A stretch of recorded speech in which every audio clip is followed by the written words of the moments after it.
Morning to those of you on the West Coast. Good afternoon to those of you here on the East Coast with me. I'm excited for today's training on 6 marketing assets for government contractors in the federal market. We're going to get started in just a second on the main part of our training for today, but I like to start off this year. I'm going to try to start off every training with a book that I've read. I've been reading books for a long time, but I've been reading a lot of sales books over the years for several decades, right? And I want to share with you some of them because I feel like we kind of are sliding too much into the internet, reading just little bits, but there's so much power to be reading. And so yesterday I talked about crossing the chasm. I don't know if I'm going to actually restate yesterday's all the time, but today I want to point out this book. It's called Lead Generations for Dummies. And there's 2 things I wanted to point out about it. One is you got to be totally okay with reading a book that says for dummies, because basically I just picked up a book that says Lead Generations for You, Neil the Dummy. I'm cool with that because what it does in these books, if you haven't read these yellow books, these for dummies types books, if you haven't read them, they're fantastic because they really walk you through a particular topic. And I don't care how experienced I am, I keep going back. That one I started reading. I always sign my books, and I think I signed this one back in 2014 or something, way back. It might even be way before then. But the idea of this book that I liked and I wanted to point out to you is that when I'm a salesperson going out, and in government contracting, we're salespeople, right? All of us are salespeople, but everybody on this training theoretically should be sales training or salespeople. And today we're talking about the 6 marketing assets. Well, those are sales tools. And so a book on lead generation for lead generation for dummies, but lead generation for government contractors has a lot of good insight, because when you come in here, it starts talking, and I'm trying to encourage you to pick up books like these. Don't just stick to YouTube or something, but certain chapters I'm just going to pull out that I like. One is talking about developing lead generation metrics. Yesterday I was talking about metrics and training, if you happen to be here yesterday. But top common lead generation wins, top lead generation pitfalls. Also, how can you use lead generation in the basics of nurturing your relationships? And that goes into a lot of what we're talking about today and this week, is that when you're generating leads, what are you doing with them? It's not enough to just call them or get them into your Rolodex or into your CRM tool, but you need to nurture them. You're farming these relationships, right? You're watering them. You're making sure they get enough sunlight. You're weeding them. And so lead generation books like this one that I just recommended are awesome because they give you so many different tips. And at the end of these 4 dummy books, they tend to have top 10 lists, which I really like top 10 other books to dive deeper into lead generation, et cetera. So consider picking up, if not Lead Generations for Dummies, which is kind of an older book, consider picking up the Dummies series.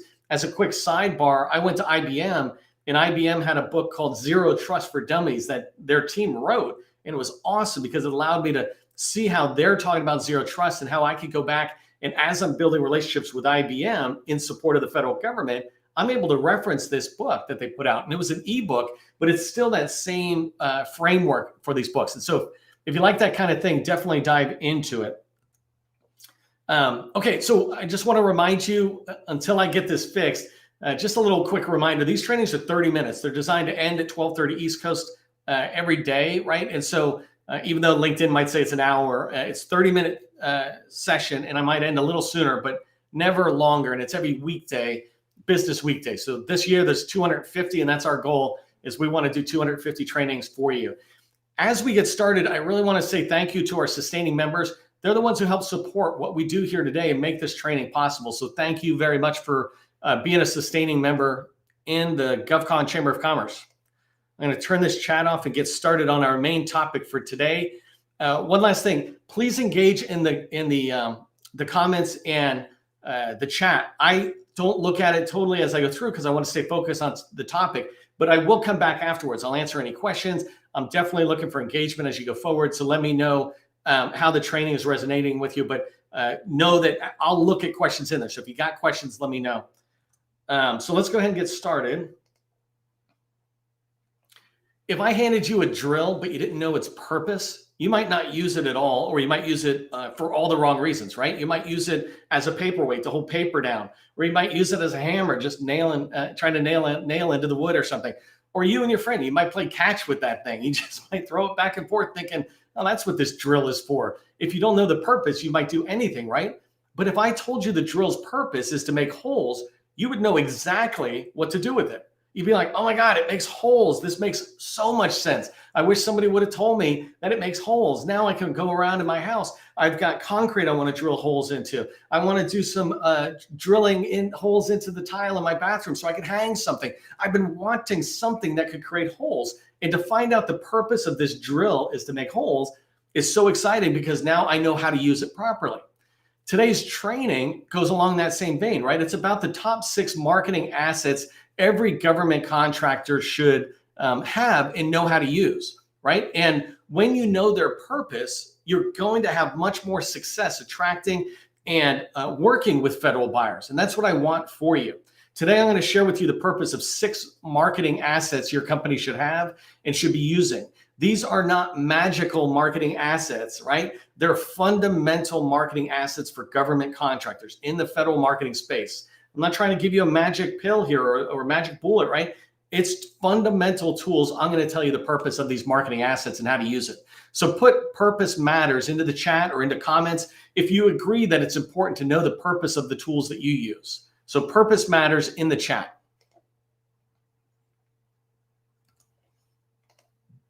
If you don't know who I am, by the way, my name is Neil McDonald. I'm the president of the GovCon Chamber of Commerce. I want to welcome you to the daily live federal sales training where I provide tips for success in the federal market.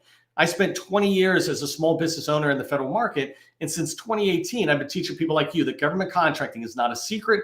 It's just a process. We did last year over 180 live trainings like this, and that was watched over 500,000 times. As we go forward, I'm going to be live each weekday at noon, and I hope you join me if you can. Otherwise, you can watch the replays.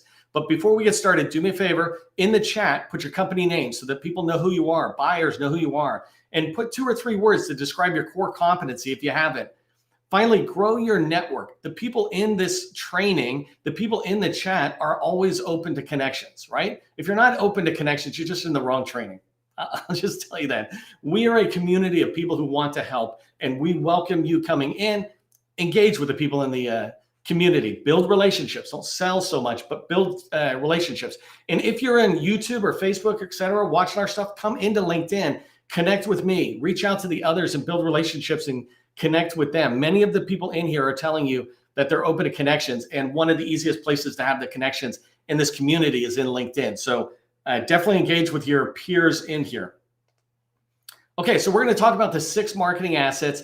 And unless you're brand new to government contracting, none of these marketing assets are new. What I'm hoping to provide you that's a little bit new today is a take on the purpose for each one of these assets, these marketing assets, and how they're used by your federal buyers, right? Your customers.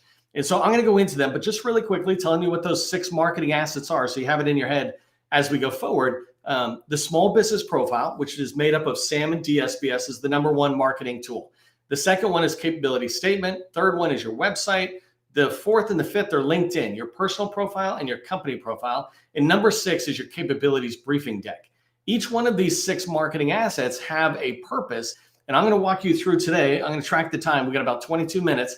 These 6 marketing assets, I'm going to try to give you a purpose and demonstrate to you how they're used by the buyer, by other people, and why you want to pay attention to that. So let's start off with the first marketing asset, your small business profile. Your small business profile is made up of 2 databases, right? The sam.gov website, where you register your company when you start, right? And then the dynamic small business search, or DSBS. These 2 tools are managed by GSA and SBA, and when they come together, they make up your small business profile. Its purpose is to help get you found and get you on a short list. That's the whole purpose of DSBS, get you found and get you on a short list. If a market researcher is looking for companies like yours and they see your small business profile, you want them to go, let me put them on my short list so I can look at them later, compared to them saying, nah, right? Which do you want, short list or nah? I know what you want, right? You want the short list. So let's walk through the small business profile. One of the biggest challenges I have talking to people, especially the longer you've been in business, about the small business profile is people kind of dismiss it as, oh, that's what newbie small businesses do when they enter the government contracting market. And the problem with this is they don't understand the purpose. You might not understand the purpose and the value of this tool. And if you did, you would go back and say, we are not going to miss out on this tool, and we're going to make sure we look at it every 6 months. And so when I say the purpose of the small business profile is to get found and get put on a short list, what do I mean? What's that process? Let me walk you through the process, and then I'm going to give you a couple of fields you should write down that you should go check. So let's talk about the process first. In the federal market, we have market researchers, right? When the government buyer is looking for small businesses or large primes are looking for small businesses, they can go into the dynamic small business search and find companies like yours. The way they do this search is first they just type in a keyword, just like they would in Google, right? They can search all sorts of other fields like NAICS codes. They could put in 541, 511. The problem with that is it returns too many results to them. So they have to figure out a way to narrow it down. And the easiest way to narrow search down is by using a keyword. So they type in a keyword, and let's say SharePoint. Today's going to be SharePoint, apparently, my example. But they type in SharePoint into this small business search tool, or DSBS, and all these results come back from companies like yours. When the results come back, there's one particular field that they look at to decide if they want to put you on a short list to continue looking at you. And by the way, for the next few minutes, they're going to keep shortlisting you. So if you come back, you're on a short list compared to originally there's 300,000 companies. They type SharePoint. Now there's, let's say, 50,000, and they're going to shortlist it even further. And the first field they look at is a field called the capability narratives field. This is the field that answers the question, what do you do? And if they searched for SharePoint, what they're looking for is a narrative that says, we are a SharePoint company. We are a Microsoft 365 company, things like that. But if they search for SharePoint and they see Oracle or they see construction, they just put you on the NA list, the no list, right? They don't move you over. But if they look at your narrative and it says something related to we're experts at SharePoint and Microsoft products, then they go, let's put them on the short list and look at them further. The second main thing that they look at, and this is not a training that's going to go deep into DSBS, but the second main thing they look for is down at the bottom of your profile is your past performance and experience. What they want to do is to search on the word SharePoint, look at your narrative and see, they describe themselves as a SharePoint company. I want to keep looking. So you've shortlisted a little bit. And now they go to the bottom and they say, has this company done SharePoint work for anybody? It doesn't even really matter who yet. So when they go down there, they want to see, have you done it for commercial, state and local, federal in particular, my agency in even more particularity, right? And so they're looking at the bottom for experience. When you look at that marketing asset and you know that asset, its purpose is to help you get found and put on the short list, if you don't have keywords, you won't get found. If you don't have a narrative and experience that screams to the keywords you're getting found for, you will not get shortlisted. So go look at that marketing asset and make sure that it's good to go. So that's the first one, your small business profile. If you're tracking, just put small business profile into the chat. So the second one, and this is another one that I think every single person knows, but do you know the purpose, right? The second one is your capability statement. In this particular case, the purpose of a capability statement, in my opinion and experience, is to get a meeting or an introduction to somebody else. So a capability statement is not a white paper. It's not an informative document designed to teach somebody about a lot of stuff. We often have too many words on our capability statement. A capabilities statement, its whole job is when somebody looks at it, they go, sure, I'll talk to you. I'll give you the meeting.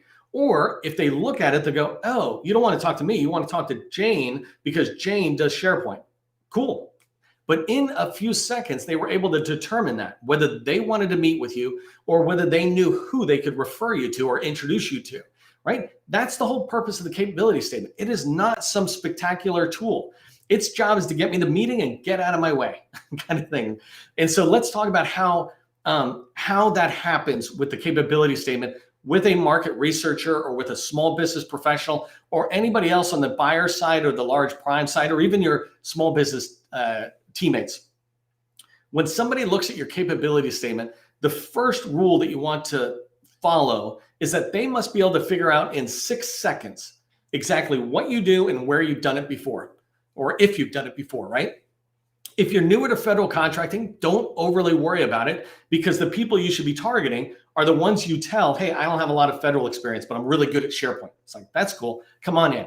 But when you have past performance, it needs to be obvious to the person looking at your capability statement that this is my core competency. I do SharePoint related services. And down here is my past performance showing where I've done this. I did a migration for Air Force. I did something for Visa. I've done this, whatever it is, quickly in 6 seconds or less, somebody can look at that and figure out what it is. And so the first rule is they need to be able to figure out what you do in 6 seconds, right? That's why I say in the chat, put 2 or 3 words that is your core competency. There's a whole separate training I'm going to do about how do you expand from a tight competency into a lot of different work. But if you start with a lot, we get confused, the people who read it. But when you're really tight, I get what you do. I know how I can help you. I can either help you myself or introduce you. So the second rule after the 6-second rule is your capability statement needs to be in a Z format. Remember this and go find training on my YouTube channel or other places. But the idea of a Z format is that when we read, and I don't know if my fingers are going the right direction, but when we read left to right and then down to the next line, left and right. Imagine just a paragraph. You're just reading across in a Z format. That's how we read. And so a capability statement, expand the Z to one big Z.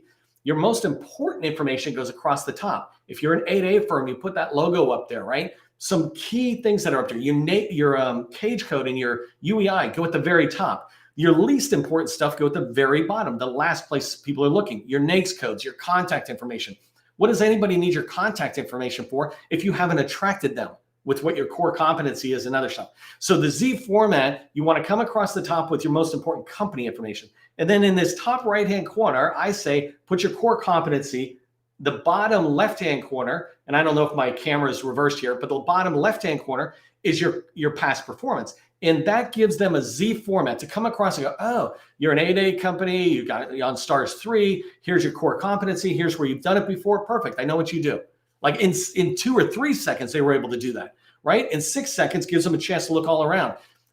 Follow those 2 rules on your capability statement. Go back and look at your capability statement and say, is it communicating in 6 seconds or less what we do? And don't answer it yourself, by the way. Give it to somebody who doesn't know what you do and ask them, does it tell you in 6 seconds or less what we do? And then the second thing is make sure it follows a Z format. Help people read it. By the way, that Z format, that whole idea I got because everything that makes me an expert is something I've heard, right? I don't want to pretend like I'm some innovator. That came from Department of Energy. Lonnie McRae was a small business specialist out there, and she taught me this thing. And then several other small business people said it, but it made so much sense when I heard it. I'm like, perfect. So this advice that I'm giving you is coming from the people who are consuming this marketing asset of yours. So the capability statement, remember, its purpose is to get you a meeting or get you an introduction. So if that makes sense, get me a meeting in the chat. Let me know you're tracking on that. Okay, and I'm going to move forward pretty fast through the next couple of ones. Those two marketing assets, your DSBS profile, your small business profile, and capability statement are the 2 most important marketing assets in your entire company. Don't let anybody come in and talk to you about branding and color coding and all this other stuff. That's not how the federal market works. The federal market works through relationships and discussions. These tools are designed to just get you into those discussions, right? No marketing asset is going to win you business. The only thing that's really going to win you business is a winning proposal that gets chosen, right? So everything else is designed to support that activity. So these marketing assets, if you understand their purpose, DSBS small business profile, get found, right? Get on the short list. Capability statement, get a meeting, get an introduction. And so the third one is your company website. The purpose of the company website is really minimal to me. Its whole job is just to validate that your company is real. People want to come in here and take a look at your website and say, is this company real? Do they do what they said they're doing? But if you tracked your analytics, your data, you would find not many people actually visit your website, right? So I tell people, don't go crazy in your website. Unless you're going to be creating blogs that are super helpful, don't worry about the rest because it's just marketing that most people won't read. But when somebody comes in, they're looking for a couple of key things in your website that you want to make sure you're tracking on. So the very first and most important thing you need to make sure is on your website, on every page, is your UEI and your cage code. It does 2 things. First, it says that, hey, I'm registered in SAM. I'm all good, right? It's a really small subliminal thing, but it's saying I'm in the game, right? I'm in SAM. You can go find me. The second thing is anybody who can get your UEI and your cage code can now go do due diligence on you. They can look in the DSBS tool to find you and to learn more about you. They can go to FPDS and research you, USA Spending, CPARS. They can go in and do research on you by those two things. Don't hide those numbers. Put them in the header every single page or the footer every single page, but make it easy on every single page for your buyers and your teammates to find your information. And those two pieces of information are more important than anything else you probably have on there, because it allows them to go research. The second thing is you want to mimic your capability statement on your website. So if you're saying these are my core competencies on your capability statement, then when you have like a services page or products page, it should mimic that. It doesn't have to look exactly the same, but the message has to be the same. We are that SharePoint company. Remember that example, right? We're a SharePoint company. When you come to our website, you can see some basic information. Market researchers tend not to spend a whole lot of time in there. Program offices, if they're learning from you, if you've turned your website into a place they can find additional valuable information, they'll come in, but you want to hit the basics. And so cage code, UEI, top. The second most important thing to have on your website, right? Forget about all this other stuff, is your capability statement. Don't make it so hard for people to find your capability statement. And so put that thing right on the home page. Consider putting that in the footer of every single page, or the header in the menu that just says capability statement. You're in the federal government contracting world. Capability statement is our calling card. Don't make your calling card hard to find. Make it very easy to find. Then you can do all this secondary stuff of having additional services, pages, white papers, blogs, news. All of that sounds cool, but make sure you knock out the most important stuff first. Last tip for you on the website is make sure you hyperlink everything that can be hyperlinked. For example, your UEI and your cage code, hyperlink them to DSBS. So if somebody clicks on it, they go. If you're a SDVO company, hyperlink your SDVO logo back to the Vet Biz or whatever that is, where they validate that, yes, you're a legitimate service disabled veteran-owned company. If you're on a contract vehicle, that they can go to a place and research it more. Just hyperlink that contract vehicle like your GSA mass schedule. Hyperlink it right back to your page in GSA. Make it easy. Remove the friction for people doing market research on you. Okay, so that one was the website, and its primary purpose is to validate your company is real. So they're coming in looking for it. So if you understand that, just say validation into the chat. Let me know you're tracking on that one. As I move into the next two, which are LinkedIn, your personal profile, and LinkedIn, your company profile. So we're cruising through here. We've got 6 marketing assets. Let me just refresh them really quick. The most important one is your small business profile, which is SAM and DSBS. Your second one, your capability statement. Your third one, your website. Your fourth one is your LinkedIn personal profile. And the purpose of this is, in my opinion, right, is that it helps people know, like, and trust you. You may have heard a lot of us say that people do business with those they know, like, and trust.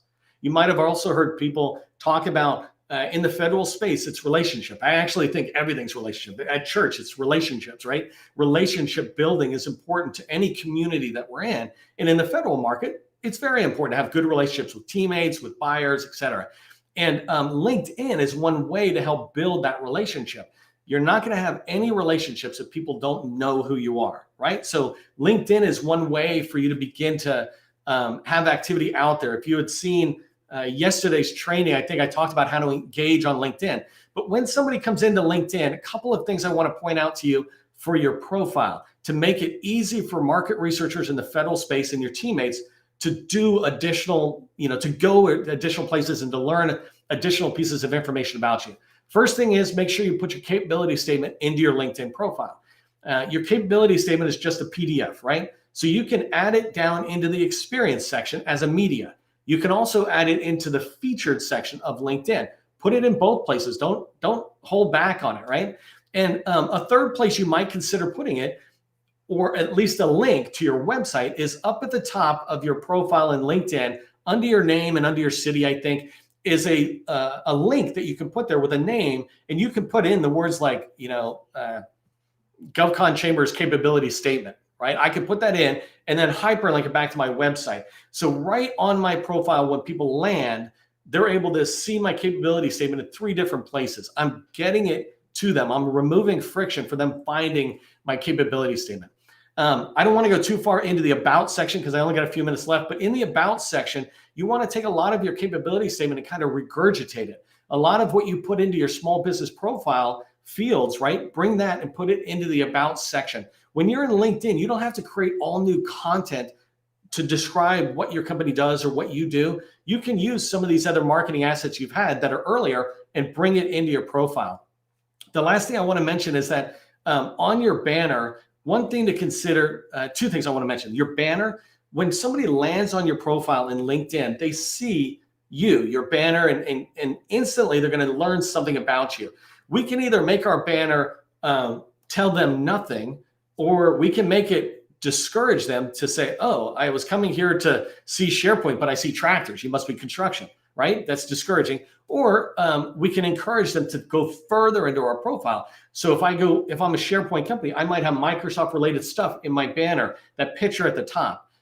So go ahead and put that in there. And the last tip on LinkedIn is make sure your headline says something that tells people what your company does. Don't leave it just say business developer or CEO of this company, right? Put something in there like government contracting is not a secret. It's just a process. When I put that in my headline, the people who care about process and want to learn more now want to learn more about my profile. And I want the same for you on that marketing asset. Okay, so that one was the personal profile, real fast, right? But you want to pay attention. The next one is your LinkedIn company profile. The biggest thing about this is it's another validation on a social media platform that your company is real, right? So if you've got content that you're sharing out there, your company can begin to have followers and engaging. So if you've got more and more employees, you guys might be driving people back to your personal profile or your company page. So these two work together. I'm not going to go too far into it, but one of the easiest ways to keep it up and running and people liking it is use your capability statement content into that profile page for your company. And then some of the content you share, it should be valuable content that's related to what your company does. Try not to share things that aren't related to what you sell. Otherwise, people will get confused on why they're coming to that page. The last marketing asset that I want to mention, and I'll just mention this pretty quickly, but I'll also have a whole training on this, is the capability briefing deck. And I just want to make sure you understand the purpose. The purpose of the capability briefing deck is to start a conversation. Sometimes we go in and we feel like we've got this deck and we're going to an hour meeting and we're going to brief for 30 minutes or more. No, my recommendation is you should brief for 5 to 10 minutes max. And the goal of this briefing deck is to get a lot of thoughts in the other person's head about, well, tell me more about this, tell me more about that. And so I have a whole framework that just talks about how can you fill out a briefing deck and go through it pretty quickly. But the thing I want you to just keep in mind is that purpose. Its purpose of a briefing deck, a PowerPoint slide deck, right? When you go into a meeting, it's to get the other person to talk. It's not to allow you to talk for a long time without having to think new. You want to engage the buyer in conversations, learn about their goals and their challenges, talk about potential solutions and have them tell you they're great solutions or nah, not really a fit for us. Learn. Well, that only comes from conversations, not from briefing somebody. And so that briefing deck, yes, you need it, but keep in mind its purpose is to get the conversation started in a meeting, not to fill out the whole time.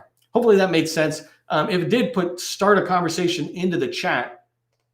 I know I'm doing like this fire hose thing, but just a recap really quick. We talked about the 6 marketing assets and their purpose, right? Here's my tip for you walking away from today's training, something you can do from this information you just listened to, right? Spend 30 minutes, just schedule 30 minutes and go check on these 6 marketing assets. Where are you based on the tips I said? How well are your marketing assets prepared? And from that 30-minute activity, just create a set of tasks for yourself and your teammates or your colleagues to go improve those marketing assets in the direction you want based on some of the guidance I gave you for the purpose. Hopefully that made sense. If you'd like to work with me or my team, we have a BD Accelerator workshop. We'd love to work with you. If you're over $1 million in revenue, that's the right stage for us to be helping people. If you want to learn more, just message me on LinkedIn. And remember, government contracting, it is not a secret. It's just a process. Part of the process are these 6 marketing assets. Part of the other process is coming back to the next training. So I'll see you in the next training.